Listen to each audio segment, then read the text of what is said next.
மது பாட்டில்கள் கடத்திய நபரை கைது செய்ய முற்பட்ட போது பெண் போலீசாரை தாக்கிய பெண் நபரை போலீசார் கைது செய்து சிறையில் அடைத்தனர். மயிலாடுதுறை கூரைநாடு சின்ன ஏரகழி தெருவில் வசித்து வருபவர் ராமச்சந்திரன் மனைவி சுபாஷினி. இவர் தற்போது நரேஷ் என்கின்ற அபினாஷ் என்பவருடன் சேர்ந்து வசித்து வருகிறார். இவர்கள் இருவரும் கடந்த 2023ஆம் ஆண்டு புதுச்சேரி மாநிலம் காரைக்கால் பொதுப்பணித்துறையில் பணியாற்றி வரும் பொறியாளருடன் தனிமையில் சுபாஷினியுடன் இருந்த வீடியோவை காட்டி பணம் பறித்த வழக்கில் கைது செய்யப்பட்டு சிறையில் இருந்துள்ளார். கைது செய்யப்பட்டு சிறையில் இருந்தவர்கள். இந்நிலையில் அபினாஷ் மது பாட்டில்கள் கடத்துவதாக தகவல் வந்ததை அடுத்து அவரை போலீசார் கைது செய்ய சென்றுள்ளனர்.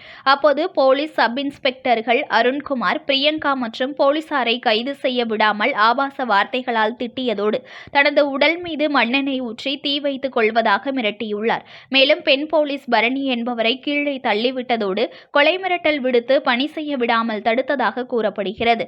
இந்த சம்பவம் தொடர்பாக பெண் போலீஸ் பரணி கொடுத்த புகாரின் பேரில் மயிலாடுதுறை போலீசார் சப் இன்ஸ்பெக்டர் பிரியங்கா மற்றும் போலீசார் அரசு ஊழியரை பணி செய்ய விடாமல் தடுத்தது உள்பட 4 பிரிவுகளின் கீழ் வழக்கு பதிவு செய்து கைது செய்தனர். பின்னர் கைது செய்யப்பட்ட சுபாஷினி மயிலாடுதுறை கோர்ட்டில் ஆஜர்படுத்தப்பட்டு திருவாரூர் மகளிர் கிளை சிறையில் அடைக்கப்பட்டார்.